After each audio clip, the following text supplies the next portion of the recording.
Welcome to Bringing Dreams and Miracles Together, the podcast where we share inspiring stories of surrogacy, egg donation, and the people who help bring dreams to life and family building possible. My name is Stacy Swiderski, CEO and owner of Family Source Consultants. In today's episode, we're thrilled to welcome Erin and Dan, former intended parents of Family Source Consultants who share their incredible journey to parenthood.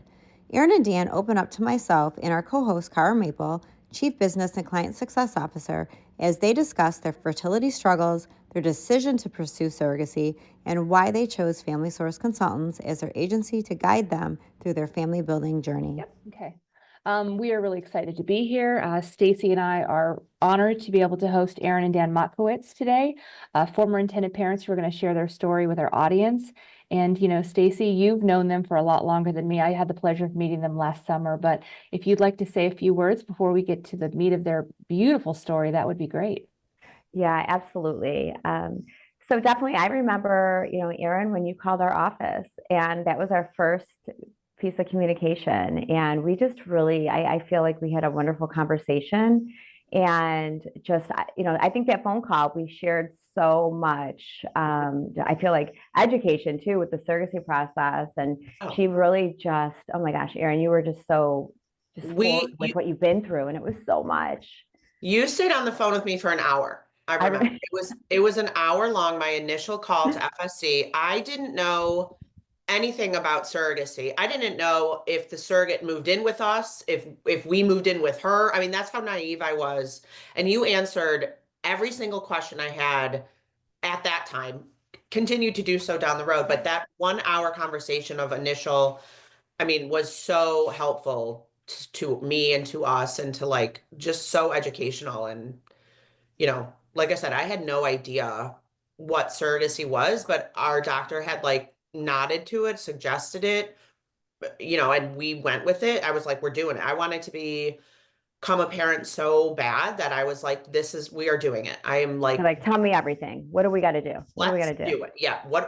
How, let's go. So I was so ready to move forward. And like I said, you answered my crazy questions. Oh, they weren't crazy. They were, they meant a lot. You guys really went through quite a bit before that phone call. So, and what I really thought was so wonderful too, after we spoke, you said, I really, Dan's going to want to have this whole conversation all over again. So is it okay if we schedule another call or a Zoom or something and we'll go through it? And I said, absolutely. This is a team effort here.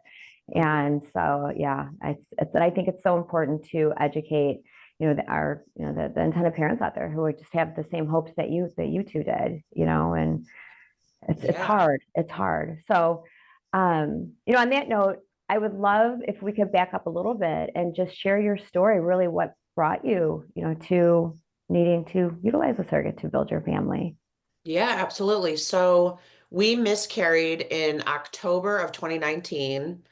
And, it was devastating, but I was just like, okay, this is just part of our journey. This is what happens, let's just do what we have to do. I remember we went to Club Lucky and I got a martini. I was like, well, whatever, we'll try again next month. I thought it would happen for us immediately again. And lo and behold, I needed a DNC, and that DNC caused severe scarring in my uterus, I was at a very good hospital receiving very good care. And it's just something that happens that I had no idea about. It's called Asherman syndrome. Mm-hmm. I was so surprised, so taken aback, but my doctor had said so I had the DNC and then I had a saline after that, and they could not get in. My uterus would not inflate. So they were like, you have to have the hysteroscopy. So I did that. And that's when I knew I was diagnosed with Asherman's. And my doctor, the surgeon, had said that your uterus should look like a deflated balloon, and mine looked like it went through a fire. Those are her exact words. She said it is melted shut. It is just, there's nothing there. So I had to have 2 procedures that go around, with the Foley catheter left in both times for I think 10 days, with hormone therapies to try and thicken my uterus, lining again, essentially. And then we were cleared to start IVF again.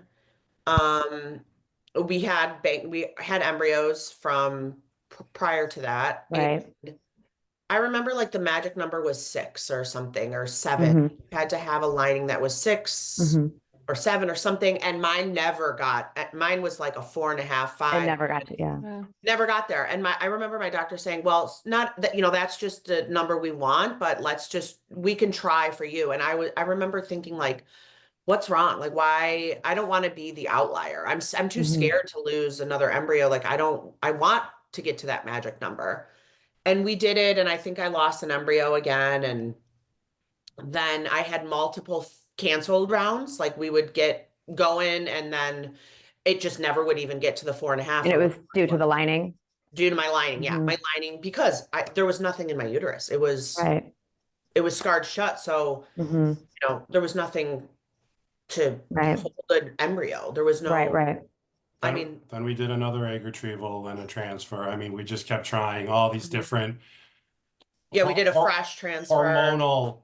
They were trying to move hormones around and procedures around to try to get the lining and everything to all. Try to really manipulate, yeah, Yeah, and the it just ended treatment. up being such a drain physically and mentally of just not ever being like she said, like you're there, like this looks good. It was always like nipping at the margins, and it was like, well, that's probably not going to work. And lo and behold, it never really did. Yeah. And So I remember our conversation too, because there was a question, and it just stands out that you were curious that, like, what if you try another transfer attempt with yourself? And let's say you already had, your surrogate was pregnant, or vice versa, how to go about that. So you really, I mean, you exhausted all your options at that point until, yeah, you made that decision. that's when we had only done frozen transfers. And in hmm my head, I was like, well, I want to try a fresh because we've never done that yet. Maybe that's It's like checking the box. Yeah. yeah, like I wanted to try that. We had done different like drug protocol and different like hormone protocols, and we never did the Viagra route, but like that was mentioned with me and my doctor. Like there were things changing every time to try and like get my lining up there. And then the last thing I had not tried was a fresh transfer. And in my head, I needed to do another Yeah. retrieval and do a fresh transfer. And that happened to coincide right when, after we had like chosen FSC, we had matched, we were going through, like legal was done, we were going to do the embryo transfer with our GC. And it was also like I could try one more time. Like I just felt like I needed to check that box. Exactly. Absolutely. I Yeah. needed to know I'd done everything I possibly could to try and get pregnant on my own, or like, with the help of science and medicine, get pregnant, and yeah, we ultimately did a fresh transfer. It did not work, but our embryo took in our GC the first time. And, Vivi is now going to be 3 in March. So And you transferred one embryo. transferred one embryo. Yeah. Right. Now, did you transfer one embryo with yourself as well? Yes. Oh, Okay. Every time. every time was only one. Our Okay. clinic only allowed one. Yeah, I know definitely with the surrogate side of it, they only allow one, but I wasn't sure since you were transferring directly, with you. And Dan, how did you feel during this time? I mean, just kind of on the sidelines watching all of this as a partner, as a husband. Yeah, I wasn't on the sidelines completely. I was more like, on her coattails. I was, Yeah. you know, Aaron's like, yes. yeah, He sure was. She was definitely the quarterback, but I was in the play, Yeah. I went into it. So to your point earlier, where she went into it just completely 110%, right? And she was talking to all the different agencies and doing all the research. And I was just kind of like a little naive too. And maybe Pulling the reins back a little bit. yeah, and that's how she gets. She's like so focused on this stuff. I was just like, well, like let me know when you kind of have it figured out. And then once she did, I found it to be a real learning process. I went from not, again, like she said, there was so many things that we didn't know. I mean, and she's the woman who's more attuned to this stuff, and I was very curious / naive. So I went into it with like, I'm very, very curious. So I went into it like just like eyes wide open. had my notes, had all my, questions. And then once I started to get into it, I started to feel, excited that maybe this will be the path that gets us there. And, and at each step, it felt more and more like we were going, down that right road. You start to really gain that hope, that Yeah. this is realistic. This can happen. Yeah. And Well, I mean, you had so many unfortunate things happen along the way. How long, can you recall how many transfers you tried with yourself and then how many months or years that went on? It was about 4 years, from start to finish. I think I did 3 transfers, and I think I had 3 canceled cycles. Wow. And 2 egg retrievals, or did you have more than the 2? I did 2 egg retrievals. Okay. And I think I had 3 transfers, 2 frozen, 1 fresh, and 3 canceled cycles. And then I had to have the Asherman's procedure. That was like A year. And that's like a long. hurry up and Wow. wait thing. Yeah, that was a Yeah. long time. And then I ended up getting pregnant again sometime in there. It's funny how you forget, because like I had it all like up here, and but I did get pregnant another time, and I needed to have the DNC again. And I tried to take the medication at home because I didn't want to have a DNC, but I ended up needing the DNC. And then it happened again. I had like scar tissue again. So I needed the Fuller catheter for a third time. And I don't remember. Was it always around the same time? I don't remember like exactly when that was, but it was like a completely separate pregnancy from my first pregnancy. Oh, okay. My first like loss. And then it's just like the hormone therapy is you have to like wait. And it's just like, I was done waiting. Yeah. And that's Yeah. why you were full speed ahead when you said, all right, surrogacy is this is it. And we're just, Dan, we're going. Hang on tight. We're going. Yeah, Dan's like, that's whoa. how it was. I was in my office researching, like, I was just like sitting in this very room. It was during COVID. There wasn't anything else to do anyways. And I was like, what do I need to do to get this train on track? Like we are doing it. So Well, I'm so glad that you called our office that day.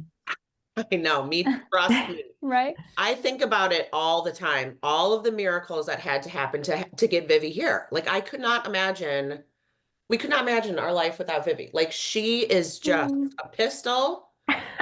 She's a sweetheart. She's so sweet. She's funny. She's smart. She's like tracing her name at school. Not like our lives revolve around her and our other daughter, that like I just couldn't imagine our lives without her. And to think that she was, an embryo frozen. Right. To Right. me, And here like, she is, almost 3 years old.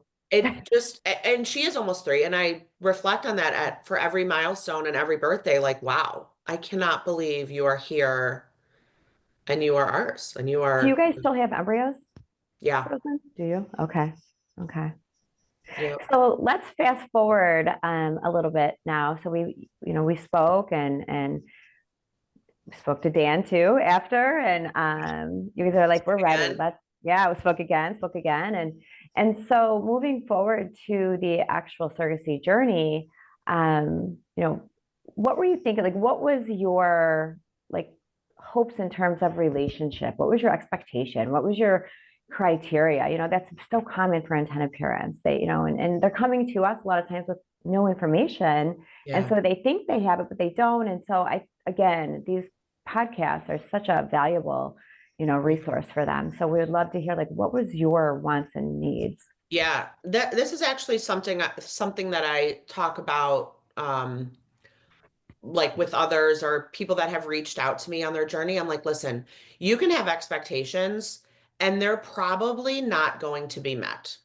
So, and that's okay. They were just different expectations, and that is okay. Like your expectations are going to differ from others, and that is okay. It's okay.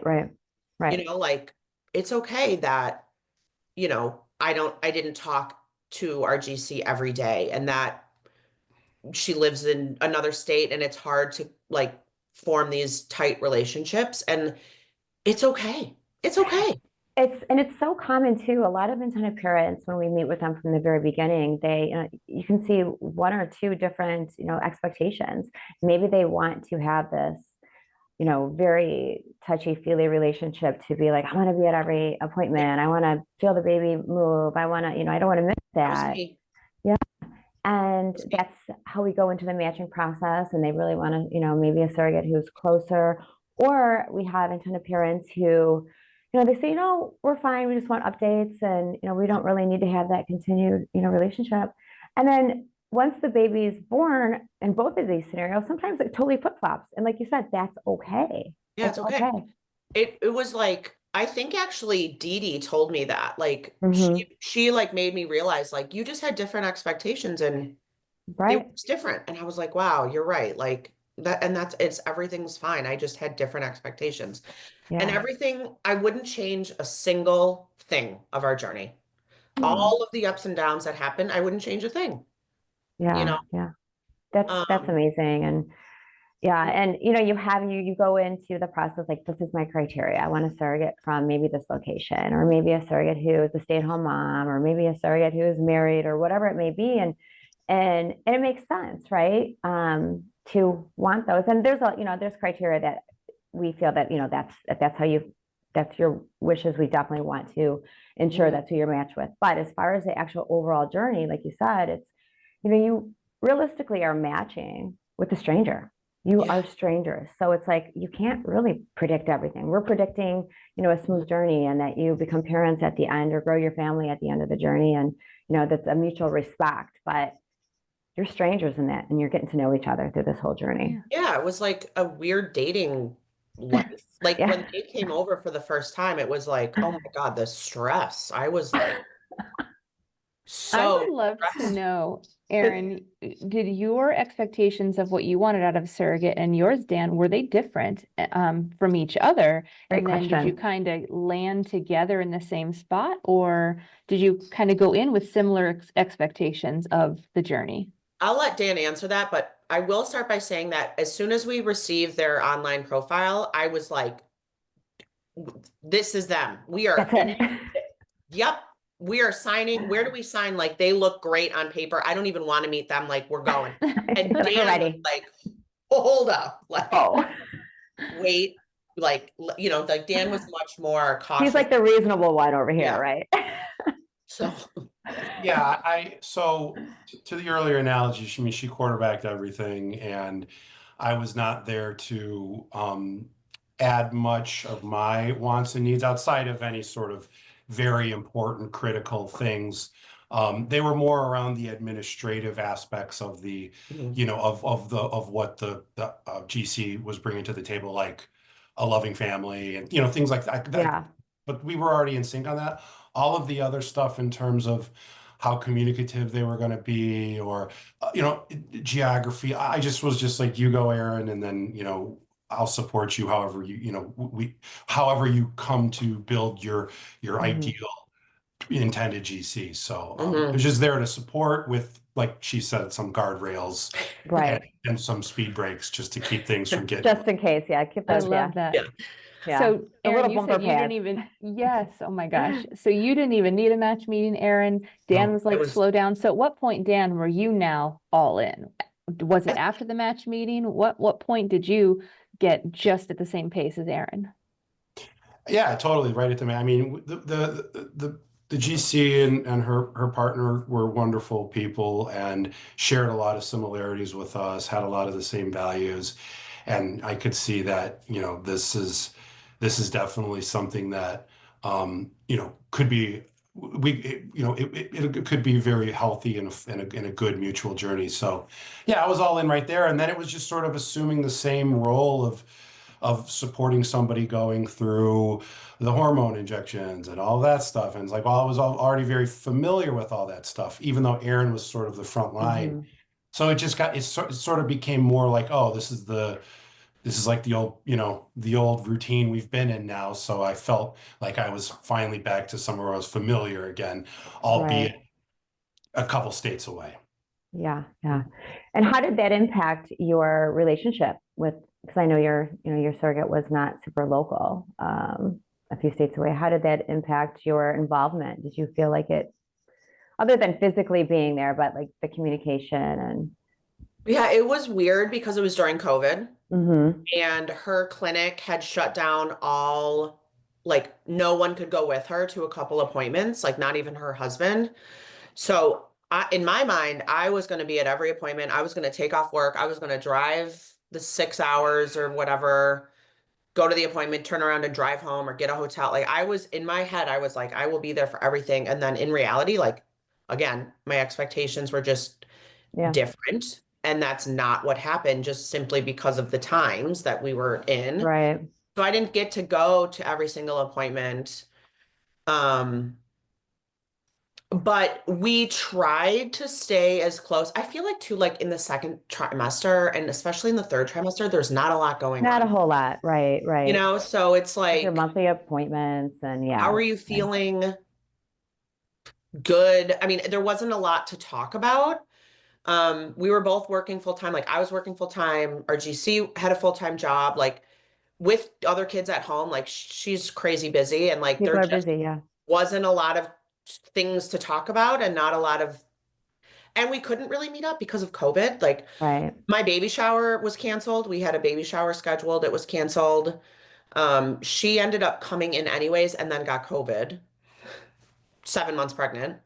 So that was like a scary thing. That's Like there was scary. Yeah. a lot of scary things happening. And then it was just like, and it's when I got a mouth guard. I was so stressed. I was like chewing my You were just off. Oh my God.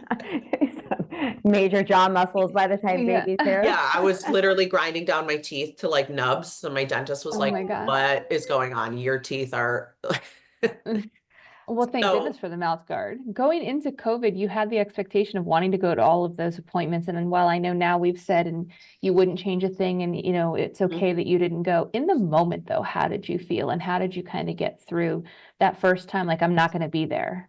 it was tough.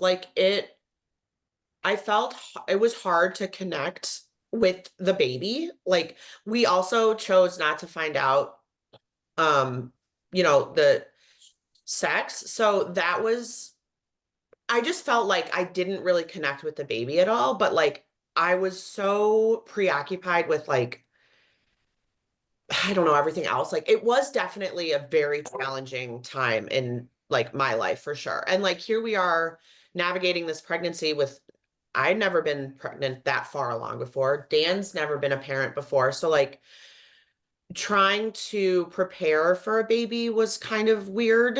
Like there was no like I it just the I felt a little removed from Yeah. everything, but not to any fault of like our GC or it was just hard to connect, I guess.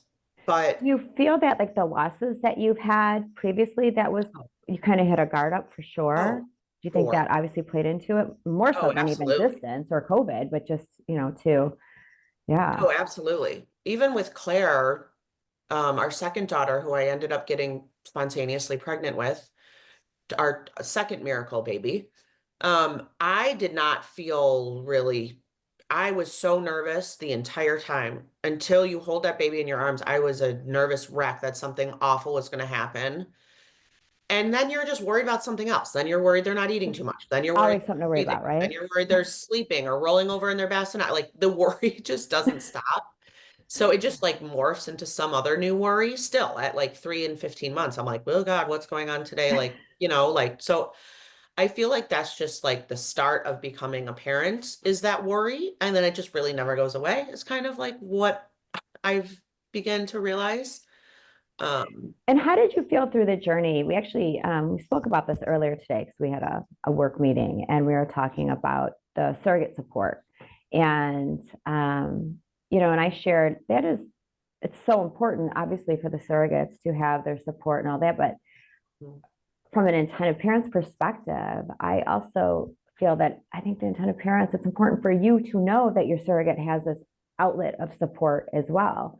Through obviously her personal life, they have to have, a support system there, but also through the agency and to have the support, and how do you feel like, how important was that to you? And I think, your communication with Dee Dee, who, she's amazing and she's been a surrogate multiple times, right? But did you feel that was helpful for you, just knowing that your surrogate, there was also this third party over here that was helping guide your journey? Our attorney actually, and now anytime that I talk to people or I've had so many, we are so public with our journey, and I have so many people reaching out to me, friends of friends or whoever. I've talked to a lot of different people about. You're like an open book. You're like, yeah, and I am an open book yeah. for that reason. Like, please, I'm more than happy to talk about it all. But I remember one of my questions I always am so interested in is what was your criteria? Like we wanted someone that was, I think I said in my application, like happy, healthy, and loved. That's what I wanted. I just wanted someone that was happy. I wanted someone that was healthy, and I wanted someone that was loved. That was our criteria in our GC.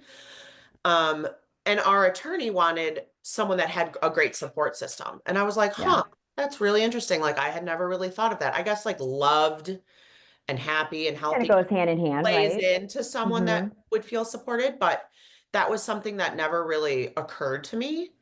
But I still feel like our support system in having Dee Dee like was monumental, because we had only known one other couple that had done it, and I had already bombarded them with so many questions. And like then you're in it and you're needing advice of like other things, and like I think like Dee Dee was, I mean, I had her on speed dial basically. I probably poor Dee Dee. I probably well, that's what our case managers, coordinators are here for, is to be that buffer, right? And it's so important because you don't want to stress your surrogate over questions, or even you don't want to interrupt that relationship that you have with your surrogate, right? So it's nice to have that buffer. It is nice to have it. And you don't realize, like you think, looking back on it too, I think that you would think like, oh, I feel comfortable reaching out to the surrogate for XYZ. But in the moment, I didn't. I needed like a buffer. I needed Dee Dee to help navigate some things that were happening that I didn't want to like what's the phrase? Like stir the pot or whatever. Yeah. And sometimes you just don't know.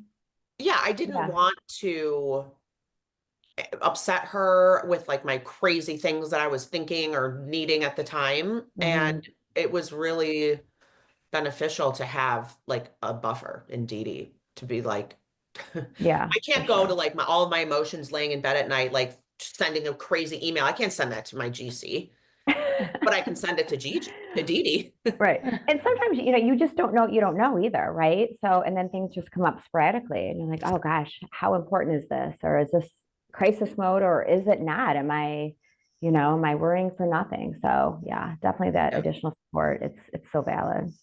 For sure. For sure. In terms of, so moving forward to delivery time. So how is that? I remember mine, and it was 19 and a half years ago when we went through surrogacy. So it's like, you remember it like, wow, this is a dream. Birth of your child. Yeah. I mean, so RGC was going in for a non-stress test, and the baby, Vivian, was non-reactive, which I think is the worst words, but that just means that she wasn't reacting to the stress test. Right. Heartbeat was fine. She was fine, but she was non-reactive. So that was a Wednesday. She went in, and then she went to labor and delivery, and they sent her home, told her to come back on Friday morning. So she went back Friday morning to her OB, same thing. They sent her to labor and delivery. So we were like still in Chicago, she's 6 hours away. And how many weeks was she here? Like, yeah, should we go? Should we not? Should we go? Like, we had no idea what to do. We had I had 3 Airbnbs scheduled. Like, I was a crazy person. I wanted to move to Ohio and she was due April 14th. I wanted to move there February 14th. I was planning mode. And that did not happen. So, we got the call. It was a Friday night. We got the call. Okay, she's going home. Everything's fine. I said, okay, great. Call me when you get out of there. we went over to a friend's house, and we were at our friend's house. I'd like poured my first glass of wine, and Libby calls, our GC called us and was like, false alarm. They're doing an emergency C-section tonight, right now. Wow. So we tried to buy an airline ticket online. Turns out you cannot buy an airfare ticket within 1 hour of the flight departure. Didn't know that. Didn't know that one. See, learn something new every day, right? Yeah, can't buy. It was there was 2 more flights. One left at like 8:05 and one left at 8:15. I bought both flights. One was on United, one was on American. On the phone, driving to the airport. So Dan was like, get in the car. I'm taking you to the airport. So Dan took me to the airport. In the car, I bought 2, I did one online, I remember, and I couldn't figure out the American app on my phone. So then I got on United and bought the United flight, but the American left like 5 minutes prior. We would have had to leave our car like on the tarmac, like in the drop off. So Dan did not go with me. I'm at the airport. He just dropped you off and get on your flight. Yeah. Yeah, literally. I took the keys. We have like a fob. I had the fob keys in my purse. I had those keys. So Dan's calling me and I'm just like, the car will still drive you home. Like, stop bothering me. I'm trying to like call to get on this flight. And then I was wearing shoes that like you would never wear to an Like in airport. public? Yeah. Okay. To an airport. Oh, so uncomfortable. and just Uncomfortable not- shoes. And then I got through security and I ran as fast as you could possibly run. And I made it. It's like a movie. Literally. I will remember it, every detail forever. And I made the flight, and I remember getting on the flight and then calling everyone, calling Dan, calling my mom, calling my dad, calling my stepmom, calling my sister, calling my brother, calling my friends, like, I made it, I made the flight, So then they're packing me with like towels and like giving me water. And I mean, then it's a storm. There was a crazy storm. I remember we landed in Ohio. A friend of a friend had just moved there, and my friend called and said, I need you to go pick up Erin from the airport and take her to the hospital. So when I landed, my friend's friend was waiting for me and drove me to the hospital. And I remember it was just like torrential downpour rain. There was a car flipped over on its side, and I was like looking at her. I'm like, you get me there as fast as you can. How close was the airport to the hospital? I think like 30 minutes. Okay. And I knew that, like when I landed, I was like, I landed, I'm on my way. I'm texting our GC's husband, like the whole time, like we're in communication. And I ended up getting the text message in the elevator at the hospital. Baby was born 10:51 p.m. I said, I'm like 6 minutes away. And 6 minutes later, I got the text in the elevator. 6 pounds, 9 ounces, born at 10:51 is like the text message I got. Still didn't know if it was a boy or a girl. Got it in the elevator. She had a C-section. I'm like running to labor and delivery. They like put me in the gown, like scrub me in. And I walk in that delivery room and I'm like, what is it? What is it? What is it? What is it? And they told me to take a seat. So I sat down and I'm still like, what is it? And John, our GC's husband, handed me the baby and said, it's a girl. And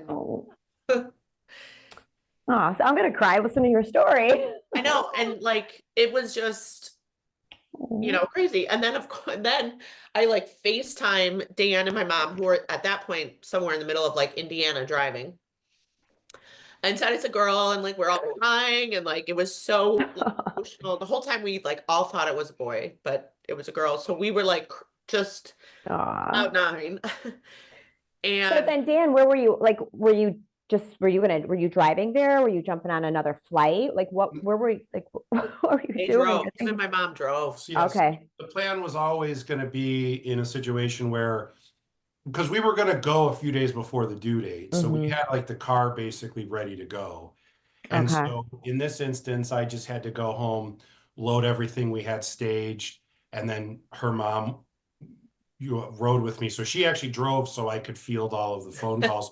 But like driving through the middle of the night, through like the middle of nowhere, and the cornfields of the. And then you were probably driving through that storm as well, right? Or was it subsided by then? It wasn't so bad. I think it was more of like a early spring shower that just. Okay. But yeah, it was a weird night driving through the rural, just, it was a blur. And then it was actually a lot farther than we thought, just the way we went. And so, we got there maybe 5 a.m. Mhm. And so I was exhausted and all of that, but it was fun because the whole night I was talking to her, getting pictures, sharing it with people. So I was sort of like the administrative person while she focused on the newborn. So yeah, and by the time I got there, I felt like I kind of already knew, I knew what I was getting into, but it was nothing like finally getting there, being exhausted, and then holding Vivi was like surreal, but Yeah. it was I great. would say the exhaustion had to go away the minute she was in your arms. Yeah, I stayed up for most of the day after that, and then I crashed. Yeah, I love that. Now I want to know, Erin, did you make the 8 or 8:15 flight? And which, if you made the Oh my 8:15 God. flight and you got on the 8 flight, you'd have been there for the birth. So I which flight know. did you make? I think I ended up taking the American flight, like the earlier. I think I did make the early flight, and then I Okay. called United and I got my money back. They did give me my money Well, back. that's good. You got So that you couldn't have 24-hour gotten there period. any sooner. You got the earlier of the two. So at least, you were in the elevator and only I was, another 100 steps away from your baby yeah. girl. I don't feel like I missed anything. Like I did miss her birth, but I really do not feel like I missed anything. I mean, I was there 3 minutes after she came out, and I don't think I would have been able to hold her any earlier than I did anyhow. So, like I said, I wouldn't change a thing. Anything. I wouldn't change a Yeah. thing. Well, and Yeah. to the earlier question about like feeling a little bit disconnected, or like, not being sure of like, how, I don't know, that all went away. The second Yeah. second she was there, I was like hook, set the hook. That's my daughter. And really, like, the all of the feelings you lose through a GC journey, just, it doesn't matter at that point. Like, Mhm. Yeah. you're locked into it. I hadn't really even thought about that disconnect till you brought up the question, because once the clock started on Vivi on, the 25th of March, who cares what happened prior to that? Yeah. Yeah. It's all Yeah. important, but that's when Mhm. my mind was like, you're dad now, and you're Yep. She was here. She was healthy. Yep. Surrogate was healthy. Everything was, yeah. Yeah. And Perfect. exactly to that point, Dan, like all of those crazy emails that I sent of the worries and the this and the that. And I mean, it was like, for what? Like I was just a ball of stress and nerves. And it's like, that's just part of it, I think. Like that's just normal feelings. And like even a good friend and coworker of mine, baby was just born via GC like a month ago, December 5th, actually. And same thing. I was like, remember all of those crazy questions that like you had for me and everything? Did she validate that as well? She's like, He was like, yeah. yeah, I know. It's just surreal. Like none of it. It's just crazy how, Yeah. but it's like when you aren't the one in control, like that, you just have to like let it go.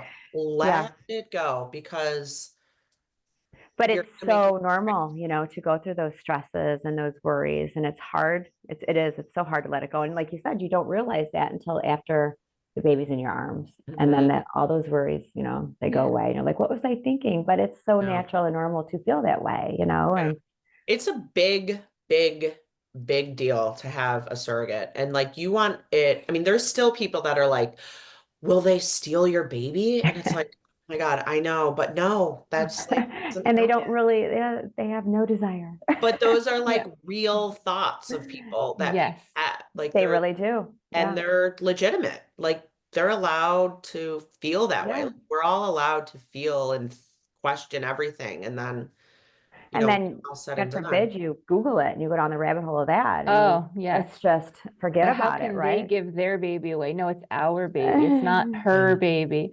So how was it after that? She's recovering and you obviously are holding your baby. How long were you there? And what's kind of the So relationship now? Did the hospital have a room for you? yes, we had our own room. Vivi had her own room. So we, technically had Vivi's room and it was adjacent to Mhm. our GC's room. So she was recovering from the C-section and we were just like next door with the baby. They had they had to take her back into um, surgery because they lost a sponge. So they had to cut her back open. So that was insane. Thank God that they had counted all of those sponges, even though after they sewed her back up, but she was healthy and like on the road to recovery, and she wanted to see the baby. And I was like, absolutely, let's go. You can have this baby as long as you're in the, like, I wanted her to hold the baby. I wanted her to Right. like see this beautiful child, you know? Right, right. I think it's so important to Yeah, have yeah. that. I remember those days too of her and I just like in the hospital room. That I feel like that's like almost when we really bonded. Like that's when I feel like I was like, wow. You were able to let your guard down too, you know, you're a mom now. And so, you know, those insecurities and yeah, that's Yeah, and like to see everything that she had gone through, like it just hit me, you know? yeah. And to know what, you know, these amazing surrogates do, you know, they're putting their bodies through this and you Yeah. know, and it's not easy. It's not easy. I know it still makes me so emotional, obviously, but I mean, just the sacrifices that she made for us. Mm-hmm. Yeah, So, yeah. I mean, we like we said, we got there. She got there Friday night. I got there early Saturday morning, and we were discharged Sunday late morning. So, Mm-hmm. you know, it was like a weekend trip for us, and she still Wow. had multiple days left in the Right. to recover. So we, you know, we did have like a warm moment. We were saying goodbye, but it was also that, like to your point, the sacrifice and the work that they put in. We were taking the baby when we were departing, and she was still on her journey, you know. So And then that her was road to recovery. Mhm. and that was hard. Like that struck me and us, and she Yeah. wanted to hold Vivi one more time. But at the end of the day, I mean, you really that highlights the sacrifice and the kind of the selflessness, even you know at that moment where you know she is her journey's still going, and you know we're on the Ours road, just and ours started. just started. Yeah, and that's what we really call, you know, in the surrogacy world, sometimes like the fourth trimester, even because Oh yeah, is that whole other recovery piece, you know? absolutely. Yeah, that it was hard to leave. Like I just felt like bad, but I was also so happy. Like it was just like an overwhelming Mixed emotions. emotion. Yeah, right, Like right. getting in the car, like having Dan carry her out to the car, and then what was this? Dan like had a song in mind he wanted to play, like the first song that Vivi ever heard, and like, What was it? Do you remember? Yeah, it was "Here Comes the Sun" by the Beatles. Oh, that's Aw. awesome. That's And precious. actually, no, I did not have that song in mind. It was just the song that was on the oh, radio, and I was like, "This is very." So this wasn't part of your plan the whole time to It was a divine intervention because it really worked out well. Like the sun was kind of coming up, and oh, I did not know that. Good yeah, to no, know. Okay. that was good the song timing. choice on the drive home was not in the forefront of my. That wasn't your playlist? No. Well, that's kind of now become her song. So Oh, I that's so love that. I love the fact too that you know you guys are such advocates for you know surrogacy, third party reproduction. I mean, that's just something that it's obviously. I mean, look, you know, always, I will always, with everything that's going on in this world and countries that are outlawing it still, it's like Yeah, the naivety and the kind of like the real. everyone wins. I don't, it's so, Yeah, any of the anti-GC or IVF arguments out there is all from uninformed people, and I it's wish that they would watch things like this and make themselves informed because right. It's such lack of education and, like you said, yeah. uninformed information. And at the end of the day, there's nothing. It's nothing but beautiful, yeah, And everyone wins. and everybody wins. It's a win-win. The surrogate is not coerced to be a surrogate. You know, the intended parent. You know, Yeah. it's just everybody has choices, and Yeah. everybody wins. It's a beautiful, beautiful experience. And yeah, and there's so much more advocacy that has to happen. Yeah. You And know, we will always be on the forefront of advocacy for surrogacy for life. yeah. I mean, and I know our daughters will be too, and our families are, and like I wish we could do more, to be honest, you know, like it, but you know, we'll continue to do more and Yeah, there's still a lot of work to do, and Mhm. and yeah, I mean the lawmakers, and it's really we're all pushing, you know, to you know, I'm so glad. I mean, since we started the agency, it's actually yesterday was our 18-year anniversary of Family Source. So, and Wow. it's Cheers an to adult 18 now, years. 18. Wow. But I That's just wonderful. remember, yeah, back, in 2007 when I had opened the doors, and I mean, it's just, so much has improved. So I know we've come a really long way, and that's amazing, but there's still a whole lot of more, work to do. And so it's pretty remarkable. And it's a miracle in itself that we have these options, right? I know. I know. I That got really is. the other day, like however many babies you welcome, like every month. I love those emails. Like it's other miracles. It's a miracle. And it's Well, a miracle for everyone involved in that journey, it really is. It really is. And so, backing up a little bit too, with Libby and how is your relationship today? How much We- communication? I mean, I know Yeah. everybody gets busy and they go their separate ways in a sense, but Yeah, she ended up going back to school to get a advanced degree, and her husband got a promotion, and then they have their Six. 6 kids, and yeah. so we've seen them a few times. We have an idea to connect with them in the near future, but then with Claire and so it's just like it's no different than some of our friends we haven't seen. Right. I mean, Mhm. it's not like we're not friendly and we're not friends just because we haven't seen them. We still chat. It's just life. And that's Life totally gets in the okay. way.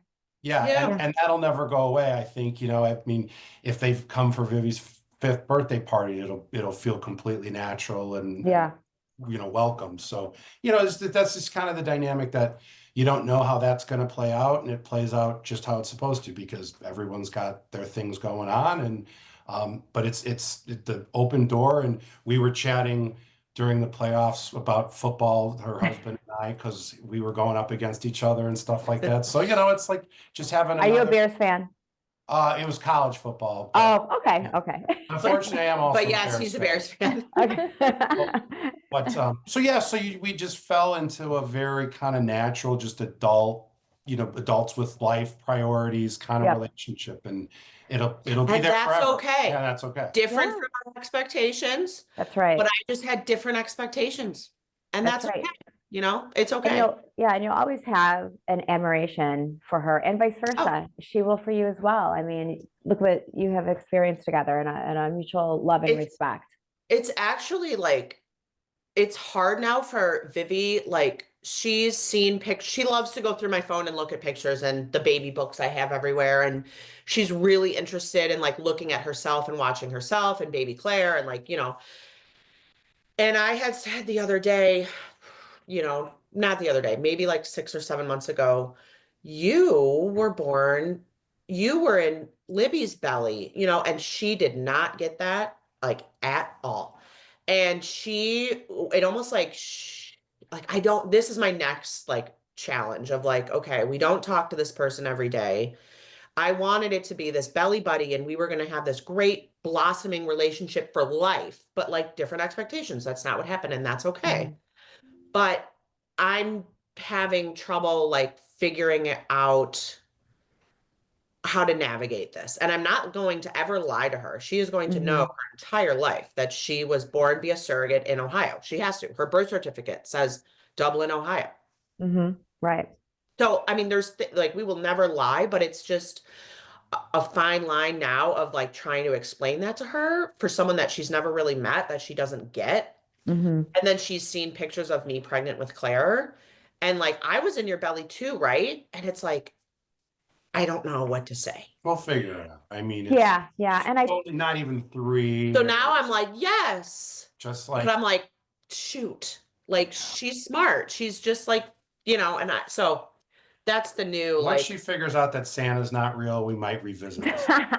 We're still living in a little bit of a there you panic. go. About age 10 or so, it'll come around, right? Yeah. But no, I Oh, think yeah. that like just continue to be talk about it and be open about it. I And know that's what I need to do more, is just like surrogate. And I mean, she hears us talk about it. Like if we're out with friends or whatever, people still have questions. Like I'm absolutely, yeah, an open book. I will. right. So that's my new, like, I don't know really how to I Yeah. recently heard one of the surrogates explaining to their child about why they're carrying, someone else's baby, and they used a cookie analogy. And just bear with me here. You guys have your own cookie dough, Erin and Dan's cookie dough, but your oven's broken. So you ask someone else to bake your cookies, but they don't get to keep your cookies when the cookies are done, and the cookies go back to the people who made the dough. And it was Yeah. just such a simple analogy for this little 2.5, 3-year-old. I was like, I wouldn't have even thought of that, but it works really well. You know what? I'm glad you said that, because actually a friend of mine wrote a book, Cupcakes Are Everywhere, and it's the same thing with cupcakes. Yeah. But I didn't think she was ready, but she might be ready for that now. So that's a good. Yeah, I was gonna say there are quite a few books that can really break it down and simplify it. And I think just the more it becomes like the norm, she's like, oh, okay. Exactly. Can we Like, go to the park it's now? going to be her fun Yeah. fact, right? Like, Yeah, I want yeah, it to be her fun fact that she shares. Well, and especially too, because after she was born, you're now in the professional field, right? I mean, your job. I mean, and so It was my first day was August 2nd, and our embryo transfer was July 27th. So it all happened the same week that Vivi was transferred into our GC, and I started a new career in the fertility and family forming space. It was the same week. yeah, And it's Wow. just like serendipitous, it really. is. Yeah. Yeah, how it all works out. Yeah. Yeah. So we've been talking about, your career and, it's just going to be such a norm, in your household. So Mhm. Exactly. I know. And stuff. that's like how it should be. And that's how I want it to be. And that's Yeah. eventually what she'll hopefully learn, that's what I do for work. That's what mommy does. I help people have families. That's what I want her to tell people, and Yeah. ultimately Yeah. that is what we And do. loud and proud. Yeah. Yes. Yes. Yes, yes. So as we're kind of coming to the end here, I have a couple just last minute Okay. questions. The first thing is thinking about your whole journey. Is there anything that was a good memory or just something really crazy about your journey, other than the COVID thing, but that you would love to share that's just a fun fact, or just, in general that you maybe haven't shared yet about your journey? Like a little tip, maybe. Yeah. Something that we did that I thought was really cool that our GC surprised us with was after our 20-week scan, we went to a ultrasound place. 4D or whatever. Yeah, the 4D ultrasounds. Yeah, and but it was like a private ultrasound, like sneak peek type of place. And that was like the best surprise ever. So we had this 20-week ultrasound, but very medical at the OB's office. And then we went for like a fun ultrasound, and we got to see the baby again, which was awesome even though it was an hour later, it was just like a whole different experience. Much more casual and personal, not like being in a clinic. It felt like you were in some, more of Right. more of a It's like a little boutique-y, like a nice, it was just super cute. And that was a gift that they had given us that I just loved. And I just recommend that to just do it outside of the medical realm. much more relaxed atmosphere. And yeah, we got not so a little stuffed animal with her heartbeat in it that we still have, and I still will squeeze that thing and play it for her. I'm like, that's you, that's your heartbeat, So I just love doing that. We hired a photographer for that too, and we did just pictures of me and Dan holding the scan and us four together, her and her husband and us together, and those are pictures that we still have it on our fridge. I will cherish that forever, Yeah, and I was gonna also ask too, so you had that 4D ultrasound, but you still did not find out the gender. No, and in 20 weeks along, I mean, it was very, I'm sure they knew very clear. They knew. They worked around it. It came up on the screen though, female or something. And she was like, oh, that's because you're the one, a female's getting the ultrasound, that was referring to you. And the whole, when we left, I'm like, who else is in here? Men aren't getting ultrasounds in this place. Obviously so then that had me thinking, oh my God, maybe it is a girl. But the whole time I thought it was a boy. Because you had mentioned you thought. And then I'm like, oh my gosh, maybe it is a girl. So they slipped. That place slipped. They slipped. They tried to cover it. Yeah. They tried to redeem. They tried to redeem. And so what about? It kind of worked. but I remember walking out of that place like, oh my God, what if it's a girl? Like, everyone, only women are in here having ultrasounds. It's a vaginal ultrasound place. Like, You're like, Kind of weird. yeah, there's no, now if it would have said male, that would have been for sure, like, right? Like, There would have been no way. I don't know how they would have gotten out of that. no getting around that one. So when you, and I could keep you here for all day, so I apologize, but oh my gosh, with no, your, you're good. with your own pregnancy that you carried, did you find out the gender then? No, Oh, okay. Okay.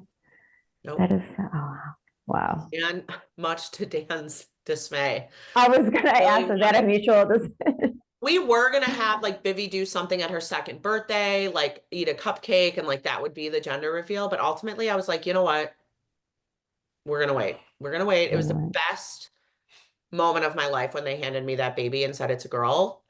And like I was like, we're gonna wait. Another girl. Well, 1A and 1B. Not the best. Second. Yes, second, yes, 1A and 1B. The first. And then when I gave birth to Claire, it was the same thing. I was like, what is it? What is it? And I had like, again, you envision like your birth plan and everything's gonna go Yeah. out. Yeah, no, none of that happened. I think the doctor ended up telling me what it was, but I had envisioned Dan telling me what it was. And I think Dan was like shocked after watching a birth and Yeah, because that was Never the goes first. nice. pretty speechless. So It was like, yeah, I don't know what to think right now after seeing yeah, boy, girl, whatever. Like at this point, It's a baby. it's a baby, yeah. baby too. Yeah, my so God. we didn't know for either of them, which was like it was a good surprise. I mean, And that's pretty good willpower.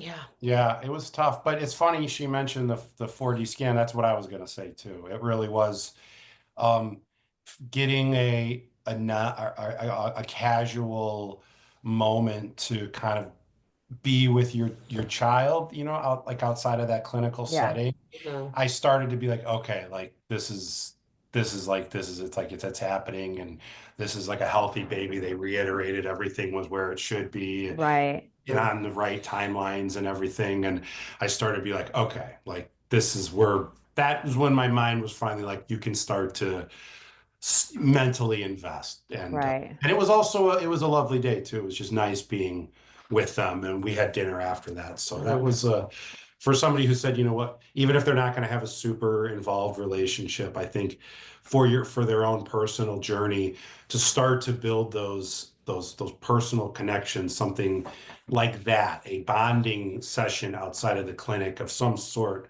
really helped. Yeah, I can imagine, definitely, and especially because you're utilizing a surrogate, right? And so it's any way you can really bring that connection together. I think it's so important. And yeah, Yeah, I think that, for you to yeah, experience the journey as well, especially because you couldn't as much with COVID. right, right. You may have just answered the final question that I have for you, which is, what advice would you give to other intended parents? So beyond the relationship connection building, is there anything else you'd like to share? Yeah, I think it's just ask the questions, reach out, be vulnerable. No question is a silly question. Inform yourself as much as possible. I think there's so many unknowns, and the expectations thing, like you are going to have expectations, but the fact that you're like, unless you're like a same-sex couple, if you're on this journey, you're probably already pretty accustomed to having bad news thrown at you, and just like be prepared for ups and downs even when you're on this journey. Like nothing is ever going to go according to plan. There's going to be bumps in the road. There's going to be crazy things that happen, and like try to just relax as much as you can, and because there's a lot of it that's outside of your control at that point. And I know that like Mhm. especially for like women that have other women carrying their child, like it felt like a loss of control. And and that's okay. Like I wasn't expecting that so much. I thought I was going to be so involved and on top of it and there for everything, and I would have heard when the baby first kicked and all of these things, and like none of that really happened. And like it's okay. It's all okay. Like So I think just like inform yourself, ask the questions, reach out, find someone that's done it, join the Facebook groups and like reach out to people and ask to talk to them. Like I have talked to so many people and still do, and I'm more than happy to, because I wish I had that, you know, when I was going through it. I wish that I had, I mean, I did have a support system through FSC, but I wish I had more intended parents that I could talk to. Yeah. Yeah. Because it's a whole different ballgame when you're on this journey. And, you know, I just wish, like, think of all the mom groups that are out there that are like, oh, my kid won't eat and won't sleep. And you get advice from like every which way. It's like, you need that advice too when you're going through this, especially in the early stages of like, you know, so that's I think it makes you feel a little like it's normal, like, right? You hear each other's like their ups and downs. And yeah, so I definitely think that going through a surrogacy journey as an intended parent, you really have to, I know that control word, right? You got to let go of that control and just, I feel like just being open-minded, like it's okay if, you know, she has a Dr. Pepper, you know, or it's oh okay, yeah, oh my God, you know? the food thing was, Yeah. you gotta let it go. And then especially when I was pregnant, all I ate was like buttered noodles and ice cream. You know, so it's like, it doesn't matter. Like unhealthy stuff. So it's and like, you think that you want them to have this like wholesome, whole grain, like raw, healthy diet or whatever, but like take their prenatal, and as long as they're taking their prenatal, like the baby is going to be just fine. As long as there's no like obvious, like detrimental alcohol or drugs, like the baby is going to be fine, you know? right, So like right. buttered noodles, ice cream, Doritos, A couple gonna Snickers. be fine. It's all good. Yeah, and I would just kind of echo that. And if you're like a first time parent, you know, and or first time IP even, and first time parent, like when we were potentially considering doing a sibling journey, a lot of this stuff we talked about today, second time around, would have been a non-factor. You know, you're allowed to be caught up in a process you're unfamiliar with. You know, just make sure you're venting the stress and using the resources you have to get through it. But it's completely natural, and it's the same way had it been your own child, right? You're all That's right. worried about all these things, and you start to realize like, I don't need to be worried about every detail, just like Claire gets to jump off the couch now at, you know, 15 months, where Vivi would have been wrapped in bubble wrap. Yes. Right. Yeah. Going down the unknown, it's okay to feel like you are, and then once you go through it, you kind of feel like, oh, I didn't need to be so concerned, but it's okay. Yeah, it's okay. It's natural. Yeah. Yeah, It's like the naturally first be parent caught up in syndrome. all of that. Yeah, for Yeah. sure. For sure. Well, you know, thank you guys so much. Like I could talk to you all the time, every day, and you guys are always such a pleasure. And just your, like I said, advocating like you do is so important, because there's so many intended parents who are at the same place where you once were.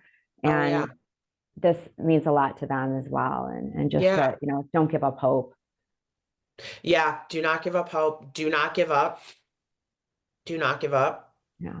You know, use all your support group, you know, support each other. That's important. If you're going down this road, just know that it's another journey that can have its bumps and its ups and downs. So it's important that you have, you know, that some support group there. And if you do, you know, you'll get through it. And it's, you know, for us, it worked out wonderfully. And I know you guys have a great track record of doing that for many different folks. So. Wow. Thank you so much. And you guys are just amazing. So yeah, anytime you need us to speak or talk or whatever, rally, lobby, we're here. I'm going to pick you up. We're going to go to DC and we're going to rally. I'm envisioning like a morning talk show with, you know, Stacy and the Muckowitzes, you know, like, yeah, fine. This is like, we have our own little name for it. I love it. 15-minute clips here and there. Yes. There you go. But no, really, guys, thank you so much. And yeah, you guys are amazing. And I'm excited to see the editing and what you can do. Like, you know, we'll share it on our social media pages too. And like, you know, I'm like an advocate and we'll scream it from the rooftops. So you're like all in. I'm all in. We're all in. Well, we'll definitely forever stay in touch. And yeah, we really appreciate it. And thank you again for your time. And hang in there now with Claire walking. It's good and bad all in one, right? I mean, she's not on the dirty floor, but now she can run and she's going to get faster and faster. And then it's going to be now it's two of them. Yeah. Now the fighting has started. Like that's the new thing. Oh, Like, ugh, God, stop. And fighting. for totally off the record, because we'll edit all this out, but do you plan to, like, are you planning to have more children? Do you think, I mean, are you like, is it just kind of like if it happens, or have you? That's who you ask. I Okay. would love another one. We do have 4 embryos left, but we're also like so blessed to have 2 healthy girls that like I'm trying to just, I actually got pregnant again. We were going to have 3 under 3 Oh, and God. tragically miscarried, and it's okay. Like it was sad, but it was like everything happens for a reason. I would have been due in November, so we would have had 3. We would have had a newborn. Oh my goodness. And like to think of that right now is like, it was a real wake up call. yeah. So, but my OB, you know, I miscarried at like 8 or 9 weeks, and my OB was like, you got pregnant with Claire? Like, did you really not think it would ever? Did you think it was not going to happen if you're? I didn't think it could happen again. I really did not Wow. think I could get pregnant again. And I did. Like, as soon as I stopped breastfeeding, I got pregnant. Wow. So I know this is pretty personal, but are you just gonna, like, if it happens again, are you gonna just go with it, or are you gonna try not to get pregnant type of Except for Dan won't have sex with me anymore. So Yeah, now we're getting personal. I have a hard time believing that. So I mean, I'm much more cautious now. I was gonna say. Yeah. I mean, it would have been really, really, really, really, really difficult, really hard, really challenging. I couldn't imagine having a newborn at like our bedtime and breakfast routine right now. Like it just seems crazy, but we would have made it work. But now we are being extra cautious, and maybe in a year or 2 we can revisit. We've agreed to revisit in like a year or 2, maybe. We'll revisit in a year or 2. Is like I just paid my embryo storage, so there's something, right? there you go. Did you guys genetically test your embryos? Yeah. I believe so, right? Yeah. So they know the gender, obviously. You guys don't know the gender, right? I know that you could have access if you wanted to. My detective work. So I knew what we had. When we got 5 off the get-go, and we had 3 boys and 2 girls. And then when we did it again, I can't remember, but I'm like fairly certain, I'm like 99% sure that we have 2 boys and 2 girls. We have 4. And I'm like, given the fact that like we lost our first embryo, Vivi was a girl. I think it was like boy, girl, boy, boy, girl. So I think we have 2 boys and a girl. And then we had a boy and a girl or something from the other. Like, I can't remember really the second retrieval because we did that fresh transfer, but we knew the sex of all of our embryos. We just didn't know what was implanted. Right. So like my detective mind, I'm like fairly certain that we have 2 boys and 2 girls left.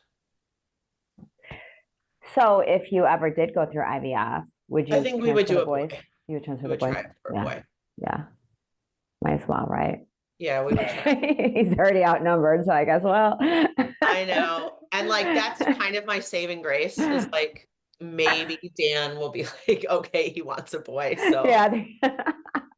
I couldn't imagine going back to square one again for the 3rd time. But, you know, like I said, we'll revisit down the road.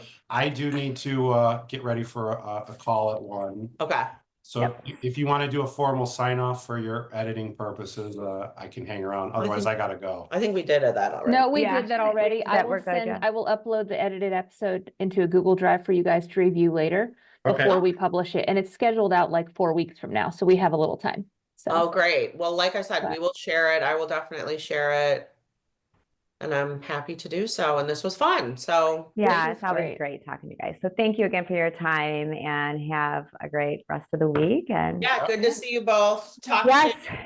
All right. Bye, guys. Okay, see ya. Bye-bye.